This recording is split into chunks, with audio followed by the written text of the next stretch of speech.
Welcome to the Killer Innovation Show, the longest continuously produced podcast in history.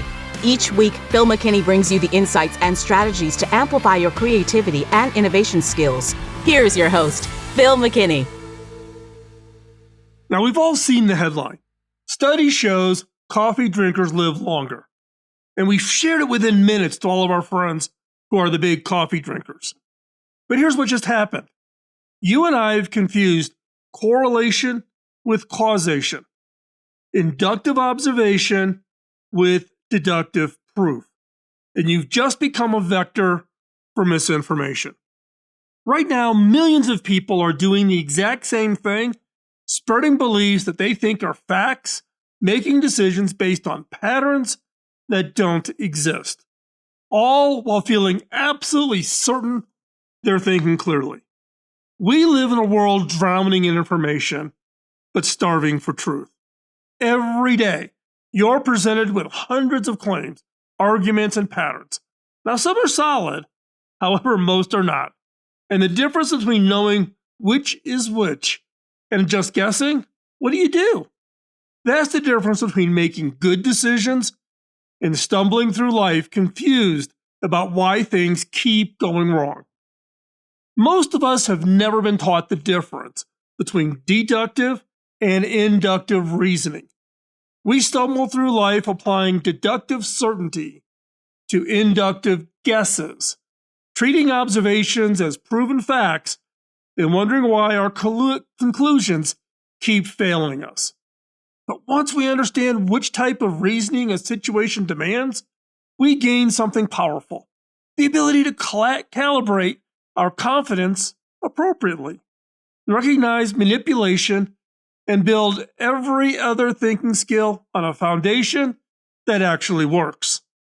By the end of this episode, you'll possess a practical toolkit for improving your logical reasoning, 4 core strategies, 1 quick win technique, and a practice exercise that you can start today that will help you make a decision today. This is episode 2 of Thinking 101, a new 8-part series that I'm putting out here onto YouTube free of charge to everybody on essential thinking skills most of us have never learned in school. Links to all the episodes are in the description below or over in the show notes. So, when we say logical reasoning, what are we talking about? What does it entail? At its core, there are 2 fundamental ways humans draw conclusions, and you're using both right now without consciously choosing between them. Now, deductive reasoning moves from the general principles to be more specific conclusions with absolute certainty. If the premises are true, the conclusion must be true. So, for example, all mammals have hearts. Dogs are mammals. Therefore, dogs have hearts. There's no wiggle room. If those first 2 statements are true, the conclusion is guaranteed. This is in the realm of mathematics and formal logic and established law. Now, inductive reasoning works in reverse. It builds from specific observations towards general principles with varying degrees of probability. You observe a pattern and infer a likely explanation. So, for example, I've seen 1,000 swans, and the ones I've seen were all white. Therefore, all swans are probably white. Now, this feels certain, but it's actually just highly probable based on limited evidence. Now, history has proved this reasoning actually was wrong when black swans were discovered in Australia. Both are tools. Now, neither is better. The question is which tool fits the job and whether you're using it correctly. So why does this matter? Because across every domain of life, this reasoning confusion is costing us. In our social media consumption, we are drowning in inductive reasoning disguised as deductive proof. Researchers at MIT found that fake news spreads 10 times faster than accurate reporting. Why? because misleading content exploits this confusion. You see a viral post claiming such as, "New study proves smartphones causes depression in teenagers," with graphs and official-looking citations. What you're actually seeing is inductive correlation presented as deductive causation. Research has observed that depressed teenagers often used smartphones more hours a day. But that doesn't prove smartphones cause the depression. And this is where it gets truly terrifying. And I need you to hear this carefully. In 2015, researchers tried to replicate 100 psychology studies published in top scientific journals. These are the citations that get referenced in all of these studies when we try to make claims on social media or when people are trying to convince you to do something, buy something, or take an action. However, in trying to replicate these peer-reviewed studies, only 36% held up. Now, I'm going to repeat this.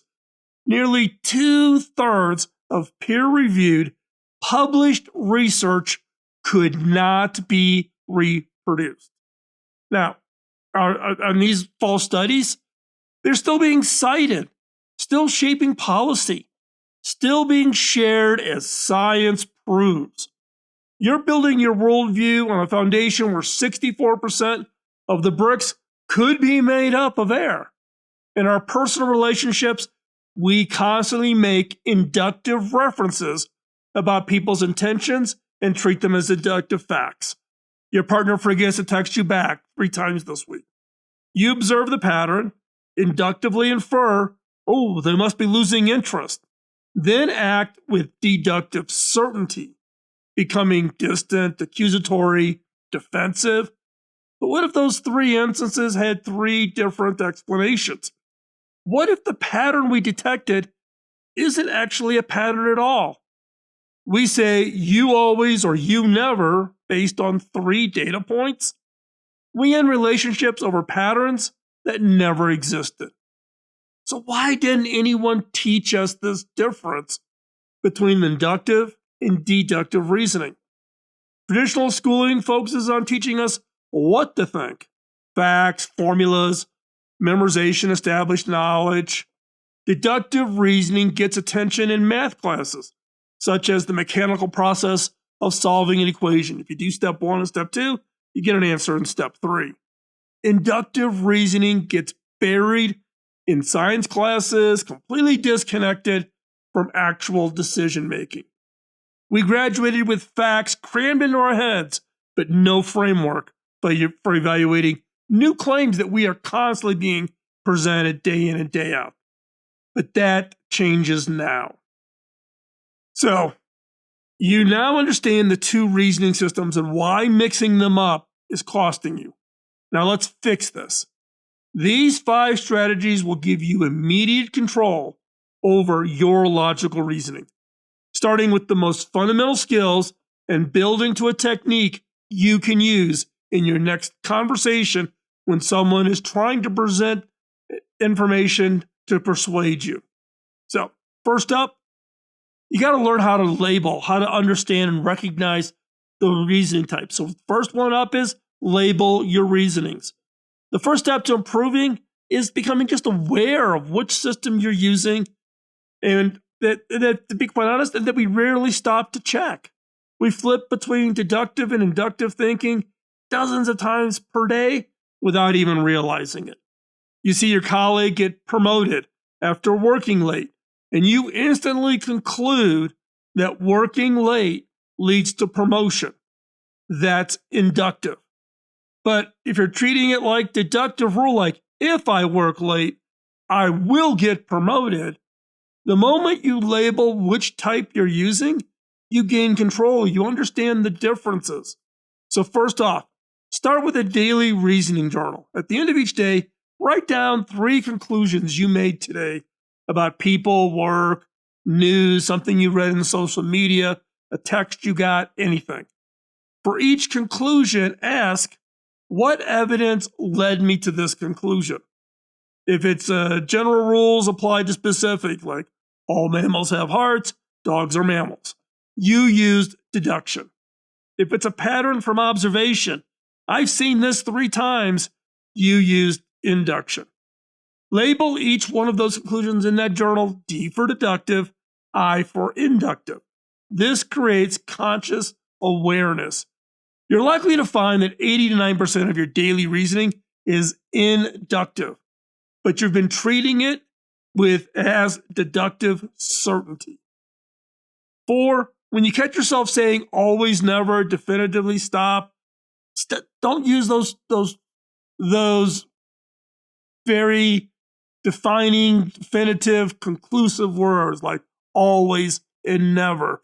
Ask, is this deductive certainty or inductive probability? That single pause causes everything. And 5, practice in real time during conversations. When someone makes a claim, silently label it in your head.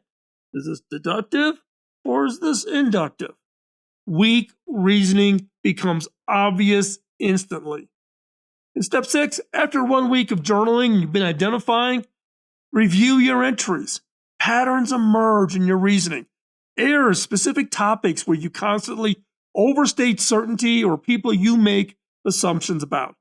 This awareness is absolutely foundational for you to improve your reasoning skills. So, number 1, label. Number 2, calibrate your confidence. Once you've labeled your reasoning type, the next step is to match your certainty level to the strength of the evidence. Here's where most people fail. They feel 100% certain about conclusions built on just 3 observations.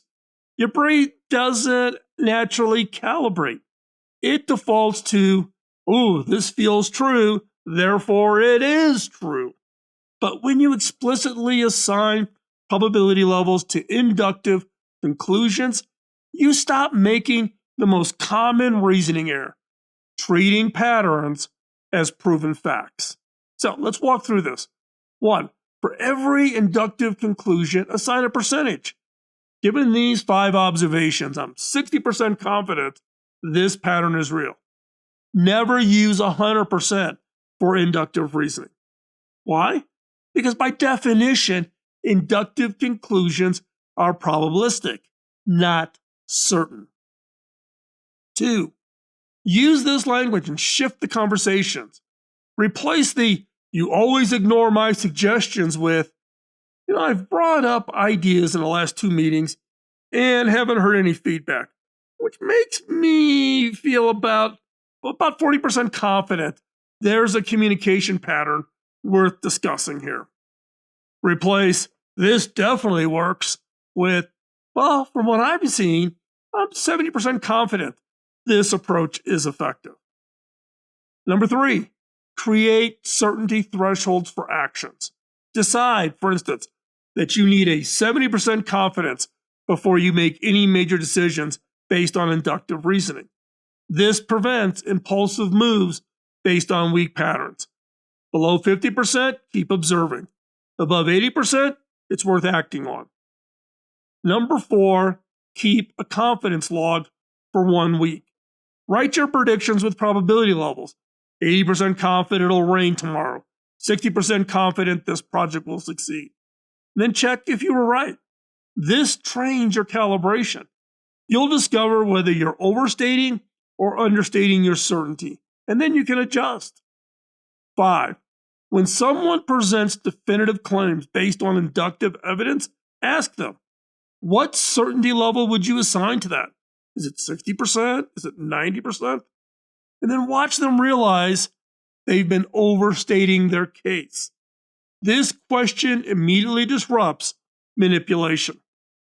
Now, next up, hunt for contradictions. This is number 3 of the 5. Hunt for contradictions. Your brain naturally seeks confirming evidence and ignores contradictions. This strategy forces you to do the opposite. Confirmation bias is the enemy of good inductive reasoning. Once you believe something, your brain becomes heat seeking missile for evidence that supports it. The only antidote is to actively hunt for evidence that contradicts your conclusion, your position, your perspective. Now, let's recognize this. It's uncomfortable, yes, but it's the difference between being right and feeling right. Let me rephrase that. It's the difference between being right and feeling right. Let's walk through this. 1. For every inductive conclusion you reach, set yourself a 24-hour contradiction hunt. Your job is to find at least 2 pieces of evidence that contradicts your conclusion. If you believe, for instance, that remote work increases productivity, you must find credible sources claiming the opposite. 2. Use search terms designed to find the opposites. Search for things like remote work decreases productivity study or evidence against intermittent fasting. Force feed yourself the other side. Google's algorithms want to confirm your beliefs. It's learned your beliefs and it's going to continually to reinforce it. You actively have to fight against the algorithm. 3. Create a contradiction column in your reasoning journal. For each conclusion, the left column, list contradicting evidence in a right column. If you cannot find any contradictions, you are not looking hard enough, or you are in an echo chamber. Number 4, in debate or discussion, argue the opposite position for 5 minutes. So if you're arguing with somebody, just say, hey, let's flip sides. You argue that position, I'll argue the other position, and let's do this for 5 minutes. Seriously, if you believe X, you should be able to spend 5 minutes making the best possible case for not X. Now, this breaks confirmation bias and reveals holes in your reasoning you could not see before. And number 5, before sharing anything on social media, spend 2 minutes actively searching for contradicting evidence. Search for things like the claim is debunked or the claim is false. Look for the opposite perspective. And if you find credible contradictions, just pause. The claim is disputed. Either just don't share it or share it with context like, interesting claim, though this source disputes this because, and be honest. This habit trains you to think critically before becoming a misinformation vector. And next up, question the sample. Question the sample.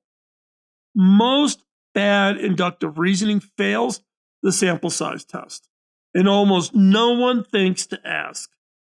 Here's the manipulation technique you need to spot.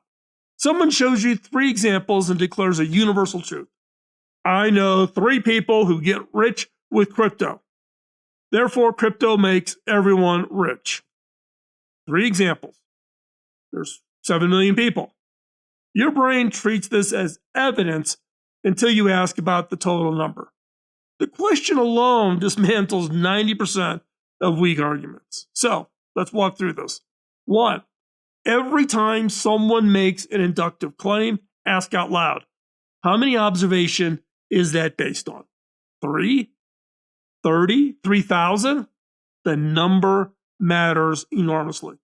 1 person's experience is an anecdote. 10 similar experiences starts to suggest a pattern. 100 becomes meaningful. 1,000 builds real confidence. Number 2, learn the rough sample sizes for different certainty levels. For causal patterns, that's like 10 to 20 observations. For moderate confidence, let's call it 100 to 500. For high confidence, it's about 1,000. For scientific certainty, it should be north of 10,000. 5 examples claiming certainty, that's weak, and now you know. Number 3, always check the total number, whether it's called sample size, denominator, or population. When someone shows examples of a cites a study, ask out of how many total. 3 testimonials means nothing without knowing that it's 3 out of 10, 30% success rate, or 3 out of 10,000, a 0.03% success rate. When reading headlines like study shows X, click through and find the sample size. The study of 12 people is not the same as a study of 12,000 people. The total number is usually hidden because it reveals how weak the claim really is.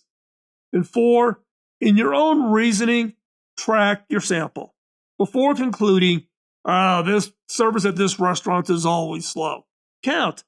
How many times have you been there? 3. Well, that's not always. That's barely any data. You need at least 10 visits across different times and days before you can claim a pattern. And 5, challenge yourself. Can you find a larger sample that contradicts your small sample? If your 3 experiences clash with 3,000 online reviews saying the opposite, which should you trust? The larger sample wins unless you have specific reasons to believe it's biased. And next up is the one-word test. This is a quick win. This is a really simple one. It's the one-word test. Here's a technique you can implement in the next 30 seconds that will immediately improve your logical reasoning. Stop using absolute language. Every time you're about to say always or never, catch yourself and replace it with usually or rarely. Every time, and here I am, I'm using the word ever, you're about to say definitively or certainly, use probably or likely. That single word swap trains your brain to think probabilistically. It acknowledges that most of your reasoning is inductive based on patterns, not guarantees. And here's the bonus. People will perceive you as being more credible because you are not overstating your case. Try it right now in your next conversation. Watch how often you reach for absolute language and how much clearer your thinking becomes when you don't use it. Now, the most effective way to internalize these strategies is through practice with real-world scenarios. So, here I'm going to walk you through what I call the pattern detective challenge. So, step 1, find 3 claims from your social media feed today. Just open up Facebook, go to Twitter, Threads, wherever. Anything that declares a pattern, trend, or truth. Health advice, political claims, life advice, product recommendations. Now, for each claim, identify, is this deductive or inductive reasoning? Write it down, put it in your log. Most will be inductive disguised as deductive, such as, this supplement will boost your energy. Sounds deductive, but it's based on inductive observations. Now, 3, if inductive, assess the sample size. How many observations is this based on? One person's testimonial, a study, how many participants? Is the sample representative of the broader population, or is it just already pre-screened for a very targeted set of people? 4, assign a certainty level. Give the sample size and the quality of evidence. What probability would you assign to this claim? 30%, 60%, 90%? Come up with something. Be honest. Most will be below 70%. 5, now hunt for contradictions. Spend 5 minutes, just 5 minutes on Google, finding evidence that contradicts the claim. Can you find it? Now, how credible is that? Does it have a larger sample size than the original claim? And 6, this is the interesting step here. Rewrite the claim with calibrated language. So change, intermittent fasting will make you healthier too, and rewrite it as, for studies of X number of people, intermittent fasting appears to improve some health markers for some people. Though individual results vary, confidence level 65%. Now that recasts that whole block of information that you were consuming in social media. Now the next step, step 7 is share your analysis with somebody, your spouse, your friend, coworker, and walk them through your reasoning process. Teaching others good reasoning reinforces your own learning and reveals gaps you didn't notice, and it helps other people recognize gaps in their own reasoning. And 8, repeat this exercise 3 times per week for a month. Just take 30 minutes, maybe over lunch, take a notebook with you, but by the end of that month, automatic evaluation will become second nature. You won't need to think about it. It will just happen.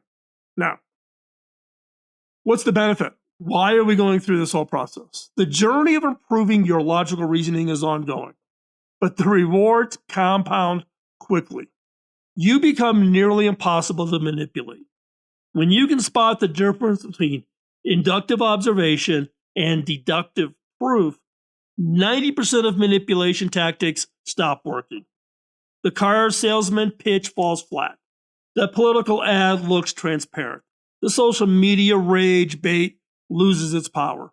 Your relationships improve dramatically. When you stop saying, "you always," and start saying, "I've noticed this 3 times," you create space for understanding instead of defensiveness. Conflicts become conversations. Assumptions become questions. Your professional credibility skyrockets.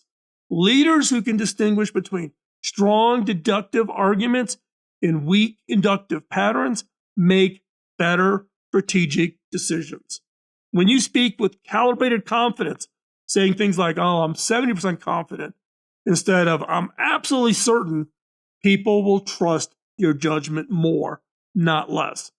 You build a foundation for every other thinking skill: spotting logical fallacies, evaluating evidence, resisting cognitive biases, and asking better questions. All of these depend on understanding which type of reasoning you're using and which type the situation demands. You're not just learning thinking skills, you're installing psychological armor that most people don't even know exists. And in the world where manipulation is the norm, our day-to-day world today, that makes you dangerous to anyone trying to control you. Now, each week on Substack, I go deeper, sharing some personal examples, failed experiments, things I stumbled on, and lessons I couldn't fit into this video. It's like the director's cut. Link is below or over in the show notes. So, now, this was episode 2 of Thinking 101, the essential skills that no one ever taught you, which is an 8-part foundation series where each episode unlocks the next skill. If you missed episode 1, which was why thinking skills matter, now more than ever, start there. Link is below. It explains why this entire skill set has become essential. This is episode 2. Next episode is episode 3, causal thinking. Beyond correlation, causal thinking, very important. You'll learn how to distinguish between things that simply happen together and things that actually cause each other, transforming how you evaluate health claims and business strategies and relationship patterns. Hit the subscribe button below so you don't miss any future episodes. Also, can I ask a favor? Hit the like and notification bell. It helps with the algorithm so others can see our content. And while you're at it, why not share this video with a coworker or maybe even a family member who you think could benefit from improving their reasoning thinking?